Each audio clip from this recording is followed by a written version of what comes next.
All right. I'd like you to first say and then spell your first and last name. Okay. Do you want me to look at you or the camera, or do you care? Look at me. What were sort of the life circumstances that led you to work for him? Well, my wife and I had recently got married the previous August, and I was working at Costco up in Tigard actually, and I was just working part-time, so I was looking for some extra income. I remember it said something about no door-to-door, no telemarketing. It was very cryptic. It simply said $11.80 or $11.20 per hour. Students need job. Very simple. And when you spoke with them, they would not divulge any information.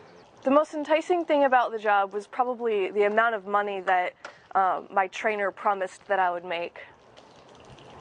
The flexible hours, because I already had a job that was pretty consistent, and I just needed some extra money. Going into it, what did you believe you would be doing? Vacuum cleaner sales. I really pressed the secretary as hard as possible to find out what I was doing. I thought I was going to be maybe going to an office and showing people some products, you know, customers who came in, and you wouldn't have to do any phone calls or anything like that. I thought that was basically what I was going to be doing. Talk with people, I guess. They made it sound like you just talk to customers and write down orders, like really easy stuff.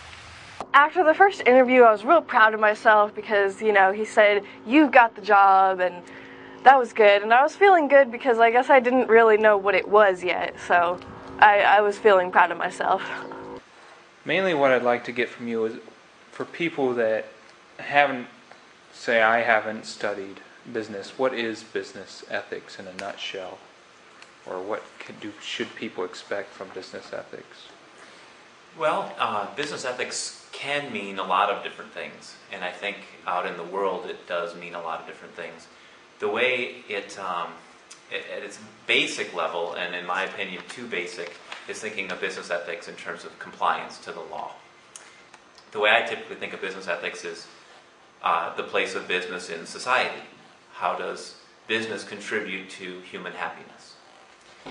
Well, the first thing I noticed that made me a little bit nervous was I was wondering where the customers were going to come from. So you had a 4-minute personal interview, a 1-hour group interview, then they made the second, they called, and then you came back that afternoon, you had about 2 hours worth of training, and then they invited you to, I believe it was 1 or 2 8-hour sessions in a hotel lobby, and that would complete your training, and then they would send you off.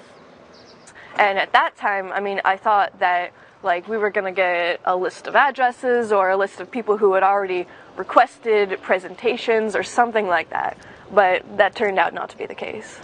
Yes, but they also made it clear that at first, however long the first period, the first process was, that you were to contact and make your own contacts for an indefinite amount of time, but the carrot they held was that there are customers, many customers, and lists of customers waiting to buy the $800 set, that you just need to pick the phone up and call them. Actually, on day 2 of the training, I was like thinking, okay, you know, when are we going to get to the whole where do we get our customers thing? And I asked him, you know, so where do we get our customers? Do we like get them ourselves somehow, or do you give them to us? And he said, oh, I'll get to that. In general, yes, it's possible for a company to exist for some time, and perhaps even a lengthy space of time, not treating their employees well.